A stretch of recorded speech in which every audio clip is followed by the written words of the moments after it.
What if I told you that the difference between ordinary focus and superhuman focus isn't talent, genetics, or willpower, but a single cognitive shift that happens in less than 3 seconds? Most people spend their entire lives believing that focus is something you either have or you don't, like height or eye color. But after studying the neuroscience of attention for over a decade, I've discovered something that changes everything we thought we knew about human concentration. The truth is, superhuman focus isn't superhuman at all. It's a natural cognitive state that every brain is capable of accessing, but most people never learn how to unlock it because they're operating from a fundamentally flawed understanding of what focus actually is. Let me paint a picture for you. Imagine Marcus, a software developer who sits down at his computer every morning with the best intentions. He opens his code editor, ready to tackle a complex problem that requires deep thinking. Within minutes, his phone buzzes with a notification. He tells himself he'll just glance at it quickly. 3 hours later, he's emerged from a rabbit hole of social media, news articles, and random YouTube videos, wondering where his day went. Now imagine Elena, a researcher working on the same type of complex problem. She sits down at her desk, and when her phone buzzes, something different happens in her brain. Instead of reflexively reaching for the device, she experiences what neuroscientists call a metacognitive pause. In those crucial 3 seconds, she recognizes the interruption not as an emergency requiring immediate attention, but as her brain's default mode network trying to pull her away from difficult work. The difference between Marcus and Elena isn't willpower. It's not discipline. It's not even motivation. It's a sophisticated understanding of how attention actually works and the ability to reframe distractions in real time. Here's what most people don't realize about focus.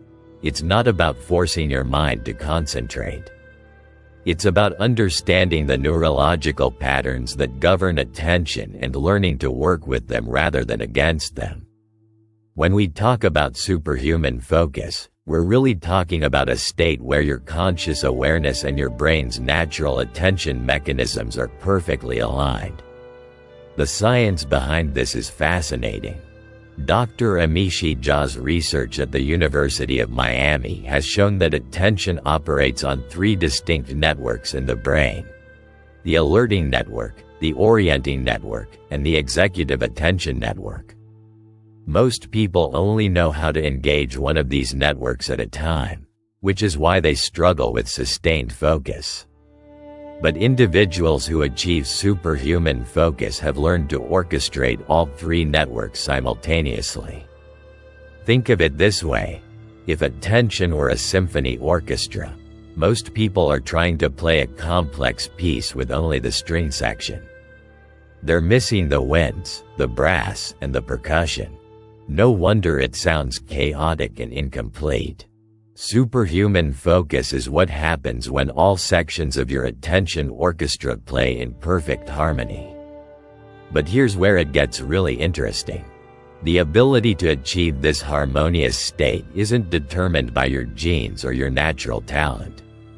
It's determined by how you've trained your brain to respond to cognitive challenges. And this is where the concept of reframing becomes absolutely crucial. Every time your attention wavers, every time you feel the pull of distraction, your brain is presenting you with a choice point. Most people experience this choice point unconsciously. They feel the urge to check their phone, and they simply act on it. But people with superhuman focus have learned to recognize these choice points and reframe them in real time. Consider the work of Dr. Michael Posner, often called the father of attention research. His studies have revealed that the human brain can be trained to recognize attention lapses before they occur. This predictive awareness creates what he calls attentional resilience, the ability to maintain focus not by forcing concentration, but by anticipating and redirecting attention before it wanders.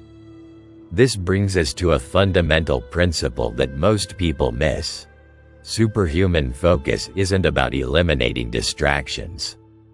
It's about changing your relationship with distraction. When you understand that every interruption, every wandering thought, every urge to multitask is actually your brain's way of testing your commitment to your current task, you can reframe these challenges as opportunities to strengthen your focus muscle. Let me share a practical example of how this reframing works. David, a financial analyst, used to struggle with what he called afternoon focus collapse. Every day around 2 p.m., his concentration would plummet, and he'd find himself unable to engage with complex financial models. He tried caffeine, short breaks, even switching locations, but nothing worked consistently.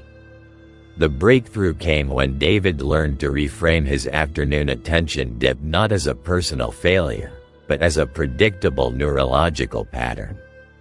Instead of fighting against it, he began to work with it.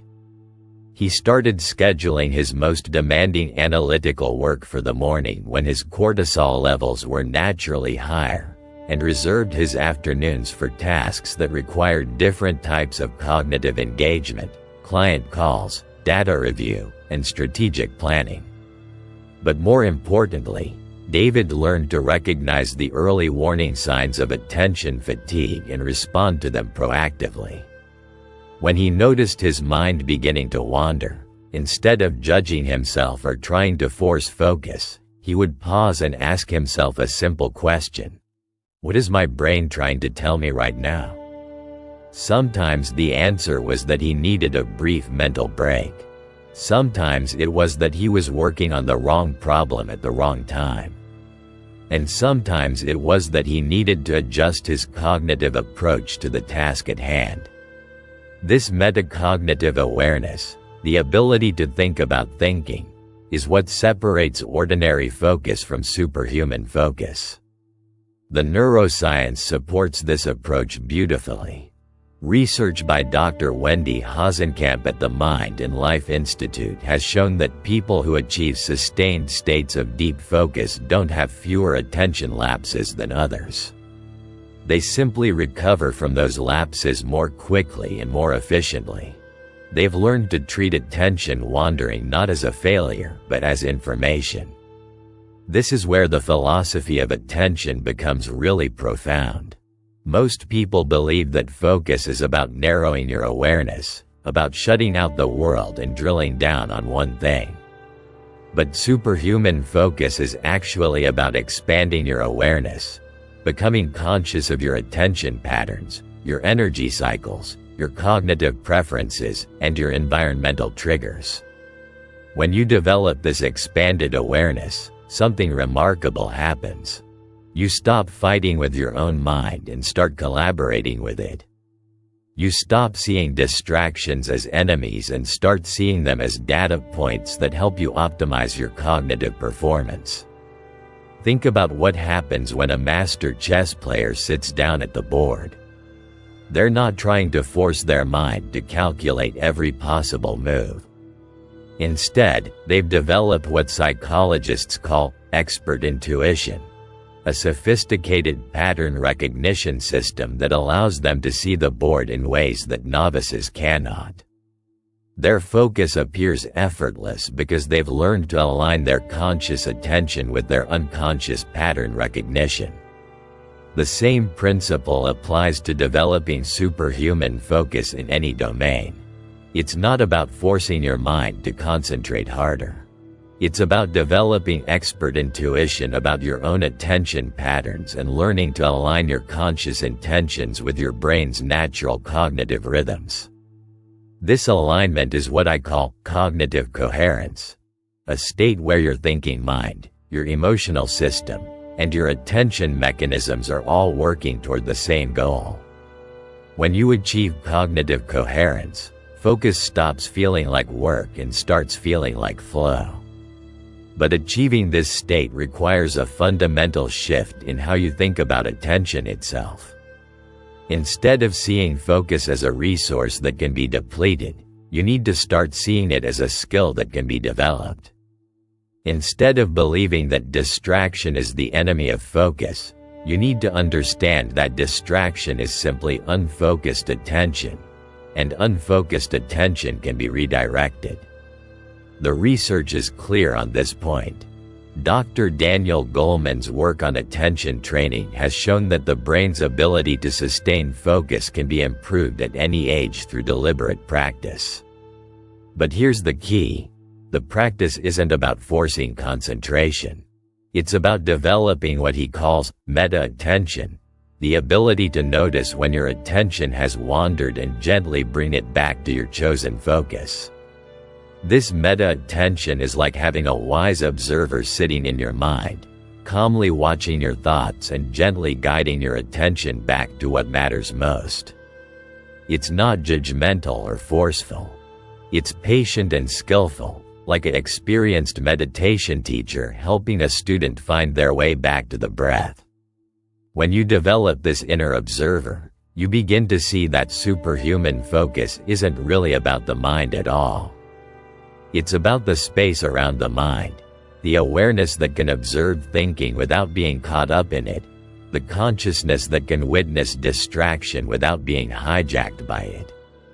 This is where the science of attention meets the philosophy of consciousness, and it's where the real magic happens. When you learn to operate from this space of aware observation, you discover that you don't need to control your mind to achieve superhuman focus.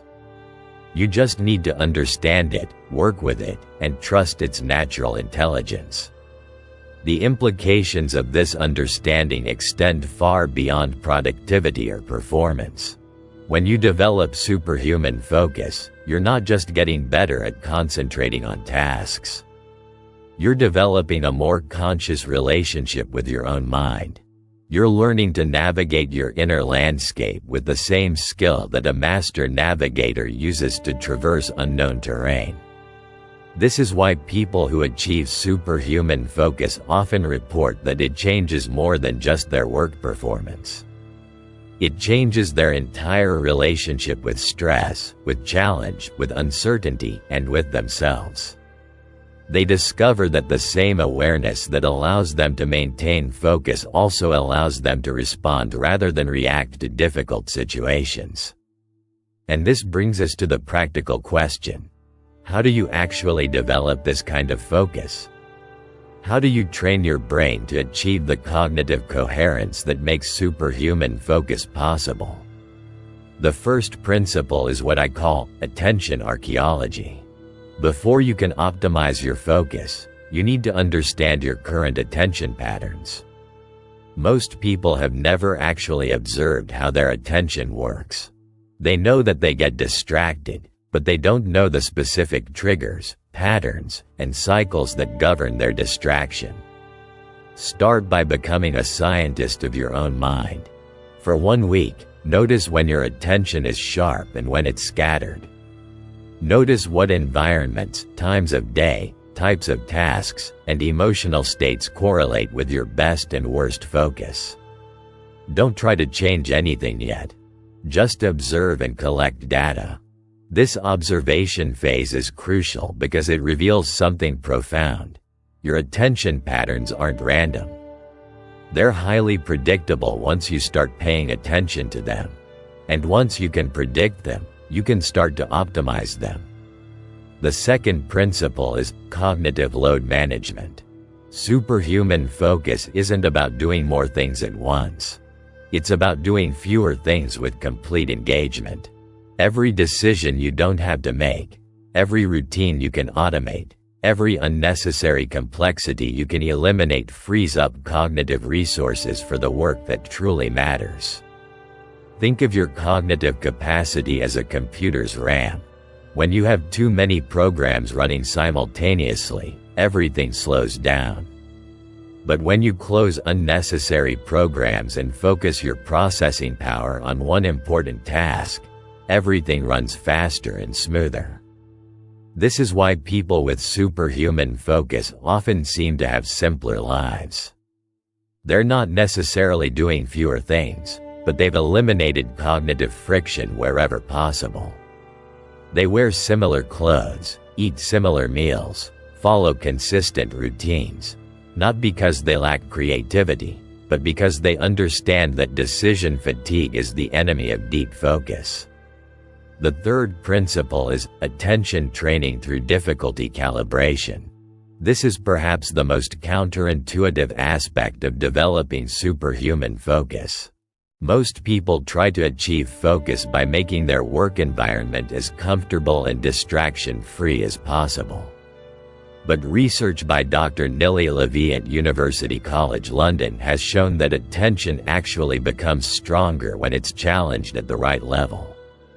The key phrase is right level.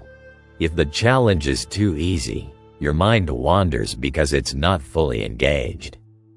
If the challenge is too difficult, your attention fragments because you become overwhelmed.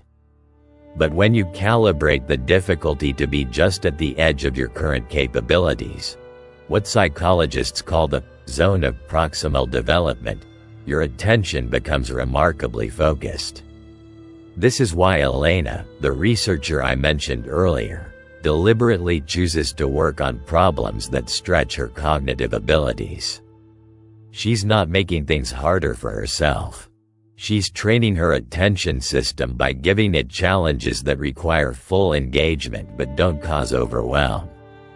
The fourth principle is environmental design for cognitive flow. Your physical and digital environments have a profound impact on your ability to focus, but most people underestimate just how profound this impact is. Research in cognitive psychology has shown that our brains are constantly processing environmental cues at a subconscious level, and these cues either support or undermine our attention. People with superhuman focus understand that they're not just working in their environment, they're in a constant dialogue with it. Every visual element, every sound, every digital notification is either pulling their attention toward their intended focus or away from it. There's no neutral ground. This is why they become master architects of their own attention environments. They understand that a cluttered desk doesn't just look messy, it creates cognitive interference that makes deep thinking more difficult. They know that having their phone visible, even when it's silent, reduces their cognitive capacity by up to 10% according to research by Dr. Adrian Ward at the University of Texas. But environmental design goes beyond just removing distractions. It's about creating what psychologists call environmental affordances, cues that naturally guide your attention toward the behaviors you want to cultivate. When you walk into a well-designed focus environment, it should feel almost effortless to settle into deep work. The fifth and perhaps most important principle is reframing resistance. This is where the philosophy of attention becomes deeply practical. Every time you sit down to do focused work, you'll encounter internal resistance. Your mind will generate thoughts about other things you should be doing, problems you need to solve, or simply the urge to do something easier or more immediately gratifying. Most people experience this resistance as evidence that they're not disciplined enough or that the task at hand isn't engaging enough. But people with superhuman focus have learned to reframe this resistance as a natural and necessary part of the focusing process. They understand that resistance isn't a bug in the system, it's a feature. It's your brain's way of testing your commitment to your chosen focus. And when you learn to recognize resistance as information rather than interference, you can work with it rather than against it. When resistance arises, instead of fighting it or judging it, ask yourself, what is this resistance trying to protect me from? Sometimes it's trying to protect you from the discomfort of difficult thinking. Sometimes it's alerting you to a genuine concern that needs to be addressed before you can focus effectively. And sometimes it's simply your brain's habitual pattern of seeking easier stimulation. Each type of resistance requires a different response, but all of them require the same initial step: recognition without reaction. When you can observe your resistance with curiosity rather than judgment, you maintain your ability to choose your response rather than being controlled by unconscious patterns. This brings us to what might be the most profound insight about superhuman focus. It's not really about the mind controlling attention. It's about awareness holding space for whatever arises in consciousness without being hijacked by it. When you develop this quality of spacious awareness, focus stops being something you have to achieve and starts being something you naturally are. You're not forcing your mind to concentrate. You're simply aware, present, and engaged with whatever you've chosen to focus on. This is the difference between effortful attention and effortless attention. Effortful attention feels like trying to hold water in your hands. The harder you squeeze, the more it slips away. Effortless attention feels like being water itself, naturally flowing toward whatever channel you provide for it. The transition from effortful to effortless attention doesn't happen overnight. It's a skill that develops through practice, patience, and self-compassion.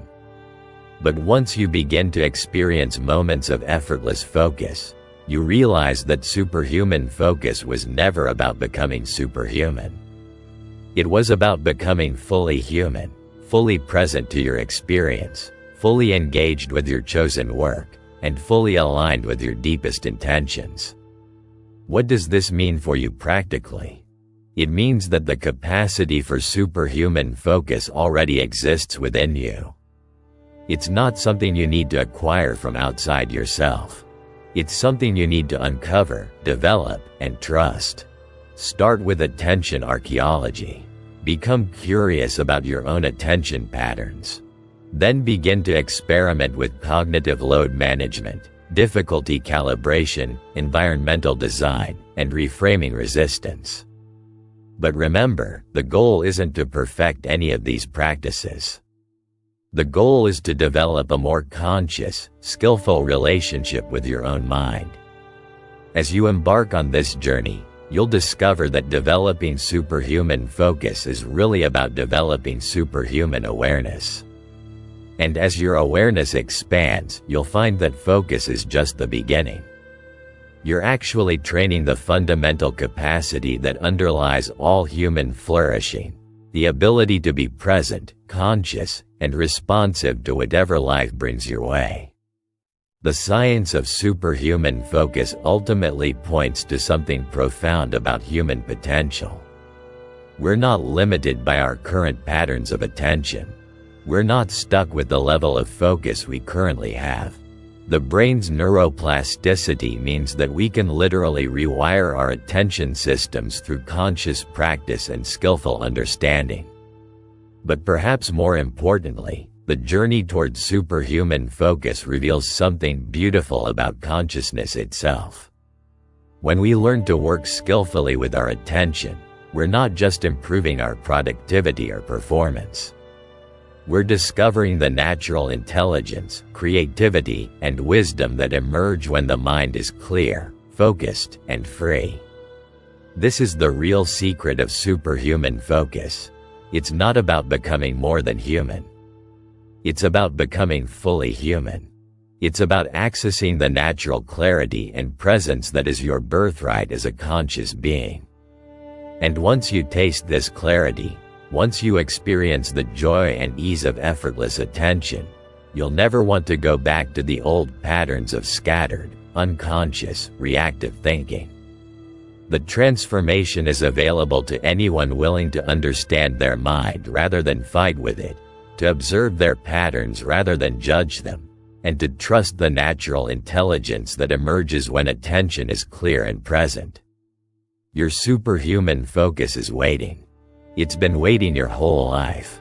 All you have to do is pause, reframe, and respond with the clarity that is already yours. If this exploration of attention and focus has sparked something in you, I'd love to hear about your experiences in the comments below. And if you're ready to dive deeper into the science of human potential and cognitive reframing, make sure to subscribe for more insights and strategies that can transform not just how you focus, but how you relate to your own mind.